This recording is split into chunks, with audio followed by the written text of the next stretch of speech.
Alright, today we are going to work on solving inequalities that have multiplication and division in them. It's going to work the same way as solving equations with multiplication and division, and then we're going to practice graphing them on the number line again. Alright, so we're going to start with a divided by 7 is greater than 4. So right now I see a on the left-hand side, and it's in a fraction. That means it's being divided. Alright, so in order to get one whole a, I have to multiply both sides by 7. Multiply by 7. That's the opposite of dividing. These 7's will cancel, and a is going to be greater than 28. Alright, to graph that, we just need 3 numbers. We need 28, we need 27, and we need 29. 27, 28, 29. Make sure your numbers go in order whenever you count them. Alright, a is greater than 28, so I need an open circle at a because it can't, at 28, because it cannot equal 28. It's just going to start there. And then a is greater than, so I'm going to go to the right because that's where 29 is, and I know 29 is greater than 28. So I know I'm going to the right. Alright, the next one, 6x is less than 30. Right here, I see that x is with 6. They're touching, which means it's multiplying. The opposite of that is to divide by 6. Divide by 6. Okay. Multiplying by 6 and dividing by 6 are opposites. They cancel. So x is less than 30 divided by 6, which is 5. Alright, we need to show this on a number line. I need 5.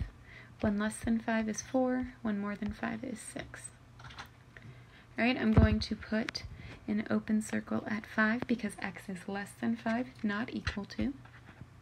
And I'm going to go to the left because x is less than 5. And I know 4 is less than 5. That's true. Alright, pretty straightforward. I'm moving into the less than or equal to and greater than or equal to. Y over 2 is less than or equal to negative 5. I see that y is being divided by 2, so the opposite is multiply by 2. Multiply times 2. Alright, these 2's will cancel, and y will be less than or equal. Negative 5 times positive 2 is a negative 10. Alright, we're going to show that. Negative 10. Less than negative 10 is negative 11, and more than negative 10 is negative 9. Remember, negatives that work backwards from the positives. Y could be less than or equal to negative 10, so I'm going to put a closed circle at negative 10, and then I'm going to draw the arrow to the left, showing less than.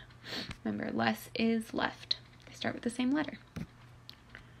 Right, and negative 11 is less than or equal to negative 10. That is true, so I'm going in the right direction. Alright, this one, negative 12 is less than or equal to 4n. Now you're going to go, wait a second, we just did a less than or equal to. Well, the difference here is that the variable is on the other side. Okay, so when we solve this, we're going to do something before we graph it. We worked on this yesterday, or we're actually working on it today in class, so I want to make sure that you remember this. Right now, 4 is multiplying times n, so the opposite of that would be to divide by 4 on both sides. Okay, these two 4's will cancel, leaving us with n. I put my symbol, it matches exactly what's above it. Negative 12 divided by 4 is a negative 3. Now right now this tells me that negative 3 is less than or equal to n, but it doesn't tell me what n is. So what I'm going to do is I'm going to flip this whole thing around to face the other way. I'm going to put n on this side, I'm going to put negative 3 on the other side, and I'm going to flip my inequality symbol so that it's facing n. You'll notice that the open edge is facing towards n in both situations. So I didn't change the problem, I'm just rewriting it. Now I read it as n is greater than or equal to negative 3. And that makes sense. I know what I'm supposed to be looking for now. N is supposed to be greater than this.